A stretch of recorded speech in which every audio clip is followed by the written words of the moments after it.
نحمده ونصلي ونسلم على رسوله الكريم اما بعد فاعوذ بالله من الشیطان الرجیم بسم اللہ الرحمن الرحیم له معقبات من بين يديه ومن خلفه يحفظونه من امر الله صدق الله مولانا العظیم ان الله وملائكته يصلون على النبي يا ايها الذين آمنوا صلوا عليه وسلموا تسلیما اللہم صلی علی سیدنا و نبینا مولانا محمد وعلی آل سیدنا و نبینا مولانا محمد وبارک وسلم صلاۃ و سلام علیک یا رسول اللہ صلی اللہ علیہ وسلم۔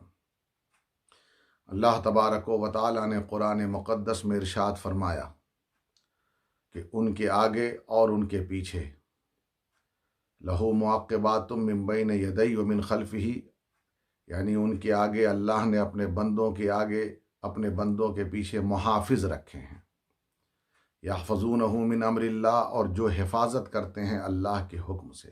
یہ اللہ کا انعام ہے، کرم ہے اپنے بندوں پر۔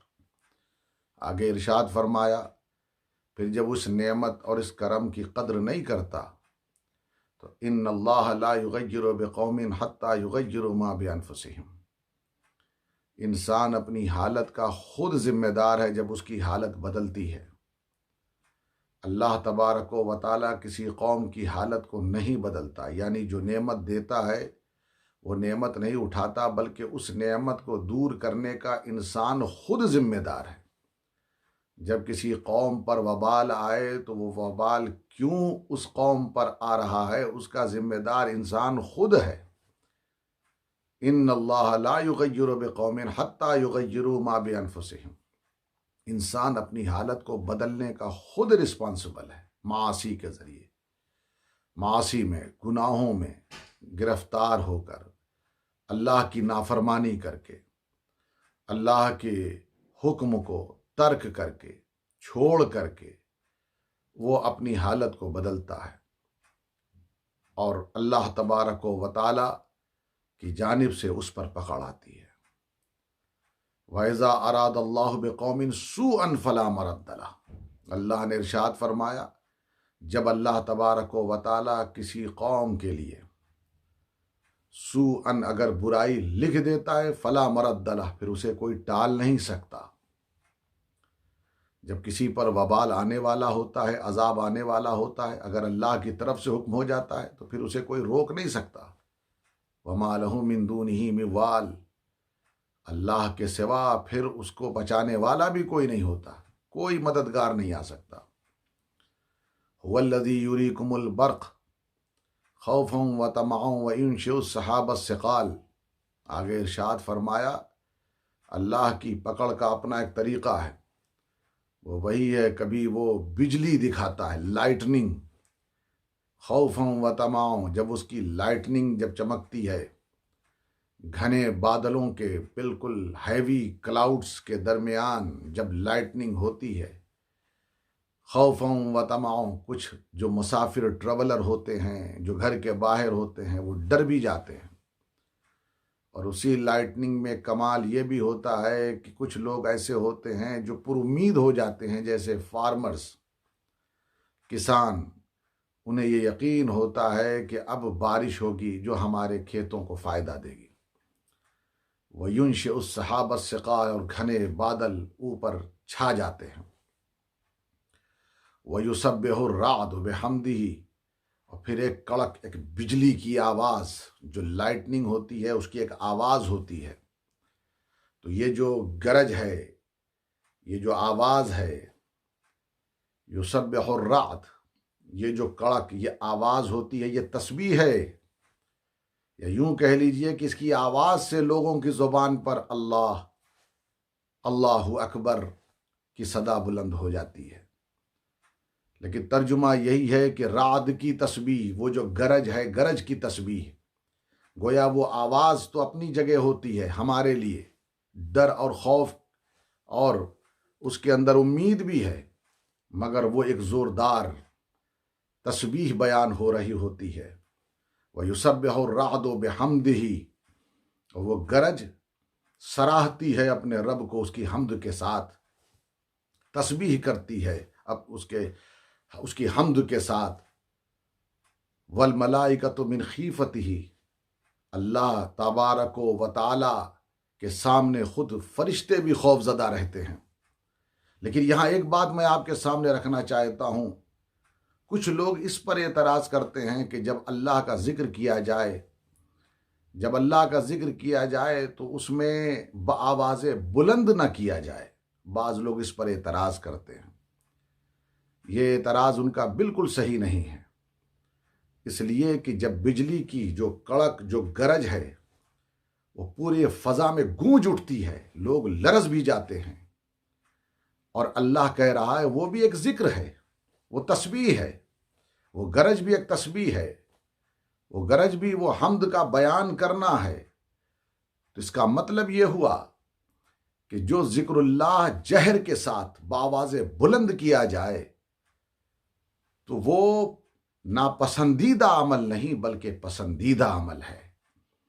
بلکہ قرآن کی آیت تو یہ بتا رہی ہے کہ اللہ کا ذکر اس انداز میں ہونا چاہیے کہ فضا گونج اٹھے، اس ذکر کا ایک اثر ہوتا ہے۔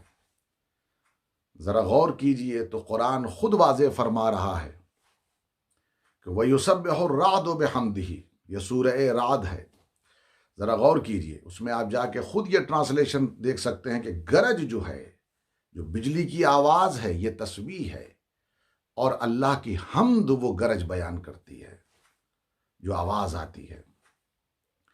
وَالْمَلَائِكَةُ مِنْ خِیفَتِهِ، اور فرشتے اللہ تبارک و تعالیٰ کے سامنے خوف زدہ رہتے ہیں۔ وَيُرْسِلُ الصَّوَاعِقَ فَيُصِيبُ بِهَا مَن يَشَاءُ وَهُمْ يُجَادِلُونَ فِي اللَّهِ وَهُوَ شَدِيدُ الْمِحَالِ، اور اللہ تبارک و تعالیٰ جب چاہتا ہے اپنی وہ جو لائٹننگ ہوتی ہے، جو بجلی ہوتی ہے، جس پر چاہتا ہے گرا دیتا ہے، جہاں چاہتا ہے بھیج دیتا ہے۔ یہ ایک واقعہ ہے، حضور اکرم صلی اللہ علیہ وسلم نے عرب کے ایک شخص کے سامنے، جو بڑا کافر تھا، اللہ کا منکر تھا، صحابہ کرام کو بھیجا کہ اسے جا کر کے دعوت دے، اور اس نے اس دعوت کو ریفیوز کر دیا۔ پھر اللہ کے رسول نے دوبارہ بھیجا، پھر بجائے اس کے کہ وہ دعوت کو قبول کرتا، وہ اللہ کی شان میں ایسے الفاظ استعمال کرنے لگا، صحابہ کو ناگوار گزرا۔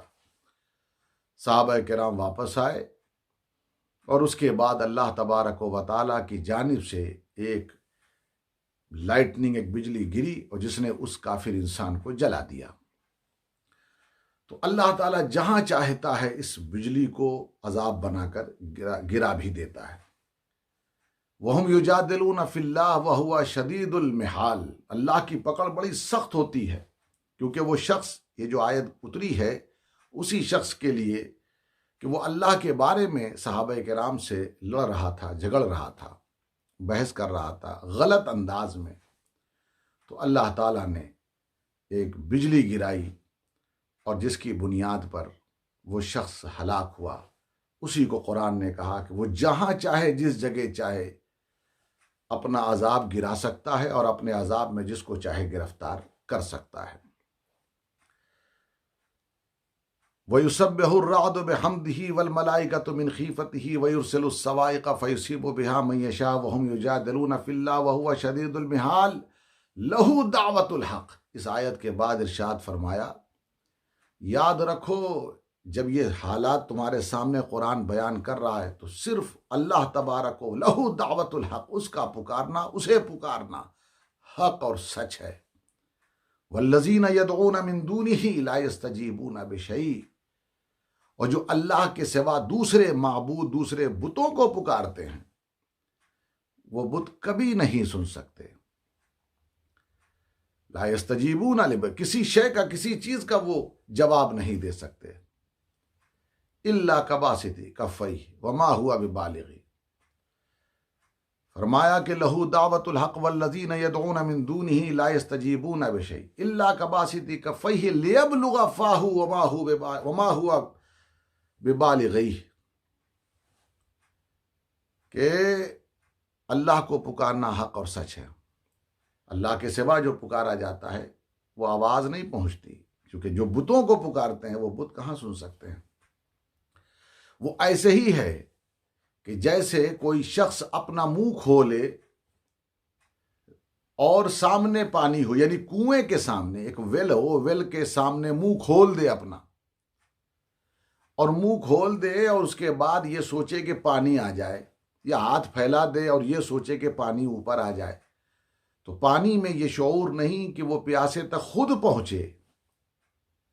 تو جب وہ اور اس کی آواز کو پانی سمجھے گا بھی نہیں، وما ہوا ببالغی، تو پانی اس تک نہیں پہنچ پائے گا۔ وما دعاء الکافرین الا فی ضلال، ایسے ہی ہے کافروں کی دعا جو بتوں کے سامنے یہ کرتے ہیں، وہ بھٹکتی رہتی ہے۔